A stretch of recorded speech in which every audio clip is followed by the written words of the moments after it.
जीवन का बस 10% भाग इस बात पर निर्भर करता है कि हमारे साथ क्या क्या हुआ। शेष 90%, जी हाँ 90% तो इस बात पर निर्भर करता है कि हम उस बात की कैसी प्रतिक्रिया देते हैं।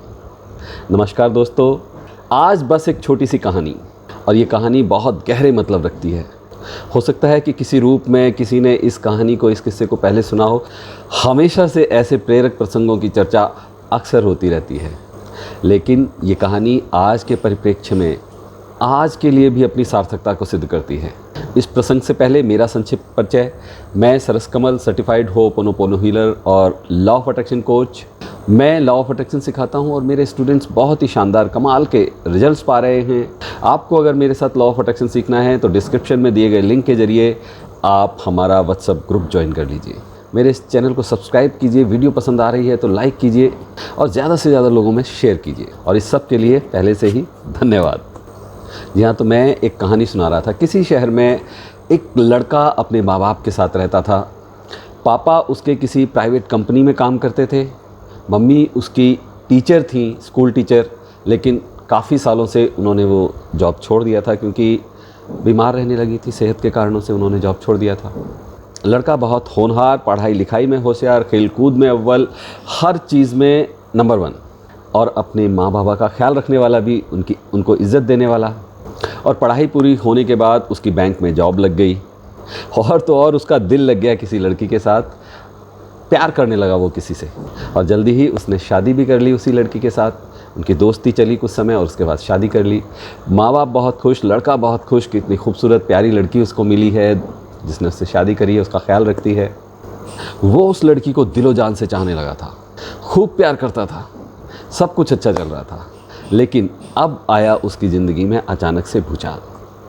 देखिए, ये हमारा जीवन है जिसमें उतार चढ़ाव, सुख दुख चलते रहते हैं। तमाम लोग हमेशा ये उम्मीद करते हैं कि अगर अच्छा चल रहा है तो हमेशा अच्छा चलता रहे, बुरा ना आए जीवन में, पर ऐसा संभव नहीं है। सभी के जीवन में उतार चढ़ाव आते हैं। उस लड़के के जीवन में भी कुछ अनहोनी होने वाली थी। शादी के कुछ समय बाद ही उसकी पत्नी ने उससे अलग अपना घर लेकर रहने के लिए ज़िद शुरू कर दी। मुझे नहीं रहना बीमार लोगों के, मुझे क्या शादी करके इसलिए लाए हो कि इनकी सेवा कराओगे? नहीं करनी मुझे तीमारदारी। और लड़का इस बात से बिल्कुल सहमत नहीं था। इकलौता लड़का था, माँ बाप को इस उम्र में छोड़ना नहीं चाहता था। कैसे छोड़ सकता था? लेकिन माँ बाप के समझाने से, बाकी लोगों के समझाने से वो इस बात के लिए तैयार हो गया। उसके पिता ने अपनी तमाम सेविंग्स निकाल कर उसको दे दी उसके घर ख़रीदने के लिए। उन्होंने अपना एक अलग घर ले लिया, रहने लगे। लेकिन अब लड़का थोड़ा बुझा बुझा सा रहता था। उसके अंदर की वो एनर्जी थोड़ी कम हो गई थी और परेशानियों ने उसका दामन अभी छोड़ा नहीं था।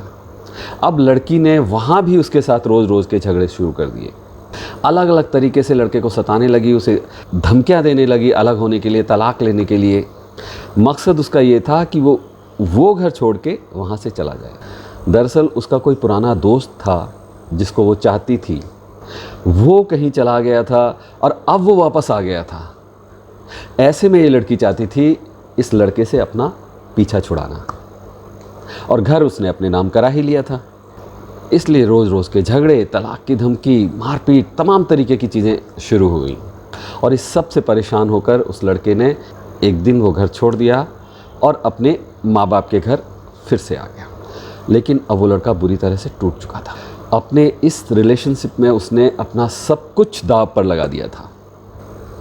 बहुत चाहता था वो उस लड़की को। हमेशा खुश रहने वाला लड़का अब निराश और उदास दिखाई देने लगा। डिप्रेशन में चला गया। अब वो खाने पीने का ख्याल नहीं, सेहत का ध्यान नहीं, ऑफिस में परफॉर्मेंस भी लगातार गिरती जा रही थी। माँ से ये सब देखा नहीं जाता था, लेकिन वो ना उनकी या किसी की कोई बात सुनता था, ना कोई रिएक्ट करता था, बस अपने आप में अंदर ही अंदर घुलता रहता था। ऐसे में माँ ने एक दिन उसे वो सीख देने का निर्णय किया जो कभी उनके बाबा ने उनको दी थी। जब वो अपने सरकारी स्कूल टीचर के परीक्षा में फेल हो गई थी, टूट गई थी, निराश हो गई थी, डिप्रेशन में चली गई थी, उस लड़के की माँ ने लड़के को रसोई में बुलाया और लड़के से कहा कि एक पतीले में ये आलू उबालने के लिए रख दो, पानी रख। लड़के ने बुरा सा मुँह बनाया और आलू उबालने के लिए रख दिए। अब उन्होंने उसे कुछ कॉफ़ी बीन्स दिए और कहा इसमें भी पानी डाल के इसे भी उबालने रख दो। और साथ ही एक अलग बर्तन के अंदर उन्होंने एक चूल्हे पर अंडा उबालने के लिए रख दिया। लड़के ने कहा क्या कर रही हो मम्मी यार? बेटा देखता रहे, ध्यान से ऑब्जर्व कर। यार क्यों परेशान कर रही हो? Don't irritate me. क्या है ये सब? Wait and watch dear, mummy ने कहा। काफ़ी देर तक उबालने के बाद उन्होंने तीनों गैस बंद कर दी। आलू को एक अलग प्लेट में रखा, अंडे को एक अलग प्लेट में रखा और एक कप में उन्होंने कॉफ़ी बीन्स को भी छान लिया। अब लड़के से नहीं रहा गया, बोला क्या लगा रखा है ये सब? मम्मी ने कहा ध्यान से देख बेटा, सब समझ आ जाएगा। लड़के ने उदास निगाहों से तीनों चीज़ों को देखा, फिर माँ को देखा। माँ ने कहा अच्छा ठीक है, तू आलू को छू, थोड़ा दबा के देख, फिर अंडे को छू और उसे दबा के देख। लड़के ने आलू को दबाया, आलू बिल्कुल नरम पड़ गया था। थोड़ा और दबाया, वो बिल्कुल कचूमर निकल गया। अब उसने अंडे को उठाया, अंडे का छिलके के अंदर अंडा थोड़ा सख्त हो गया था। पहले वो अंदर बिल्कुल लिक्विड पानी की तरह था, लेकिन अब टाइट हो गया था। अब माँ ने उस कप को जिसमें उन्होंने कॉफ़ी बीन्स छान के डाली थी, लड़के को कहा लो इसे सूंघो। कॉफ़ी की भीनी भीनी महक आ रही थी, लड़के को बड़ी अच्छी लगी। उसने फिर सवालों की नज़र से माँ को देखा।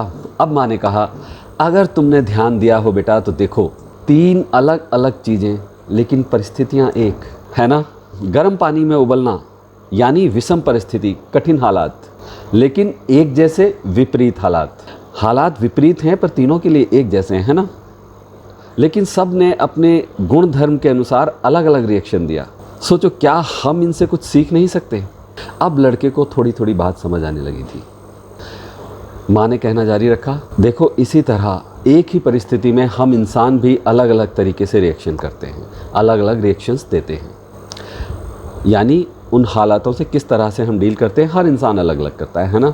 अब ये बिल्कुल इंडिविजुअल पर है ना कि वो उस हालात में कमज़ोर पड़ जाए या मजबूत रहे। आलू की तरह नरम जिसे वक्त मसल दे, या अंडे की तरह मुश्किल हालात में और ज़्यादा सख्त हो जाए, मजबूत होकर उभरे। या फिर उन मुश्किलों को भी अपने रंग में रंग ले, अपनी खुशबू उनमें भर दे, कॉफ़ी की तरह।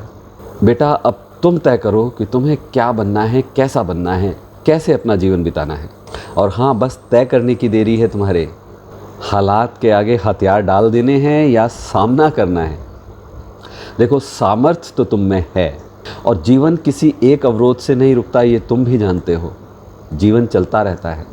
अगर एक रिश्ते में तुम्हें असफलता मिली, तुम्हारा दिल टूट गया, तो क्या जीवन उससे ख़त्म हो जाता है? अपने सब प्रयासों के बाद भी अगर तुम चीज़ों को नहीं सुधार सकते तो कम से कम स्वीकार तो कर सकते हो। अपने को इतना छोटा मत समझो, अपने से नफ़रत मत करो, अपने से प्यार करो। प्यार करो खुद से और देखो समय के साथ सब कैसे तुम्हारे रंग में रंग जाएंगे, क्योंकि यकीन मानो हर दिन एक से नहीं रहते। लड़के की आंख में आंसू आ गए और उसने अपनी माँ को गले से लगा लिया और शायद मन ही मन कुछ तय भी कर लिया था। हम सभी बहुत बार अपने जीवन में कठिन परिस्थितियों से गुजरते हैं और अपने अपने गुण धर्म के अनुसार उन हालातों का सामना भी करते हैं। और मैं इस गुण धर्म को हमारी फ्रिक्वेंसीज़ कहूँगा। फ्रिक्वेंसीज़ यानी हमारी फीलिंग्स, हमारे थॉट्स, हमारे बिलीव्स और हमारे एक्शंस। और हमें अपनी फ्रिक्वेंसी को हमेशा पॉजिटिव दिशा में रखने का हर संभव प्रयास करना चाहिए। वीडियो समाप्त करता हूँ इसी नोट के साथ। वीडियो अच्छी लगी हो तो लाइक ज़रूर करें, ज़्यादा से ज़्यादा लोगों को शेयर ज़रूर करें। बहुत जल्द फिर मिलेंगे एक और थॉटफुल यूज़फुल वीडियो के साथ। तब तक कीप प्रैक्टिसिंग, अभ्यास करते रहें, अच्छा सोचें, अच्छा बोलें, अच्छा करते रहें। नमस्कार।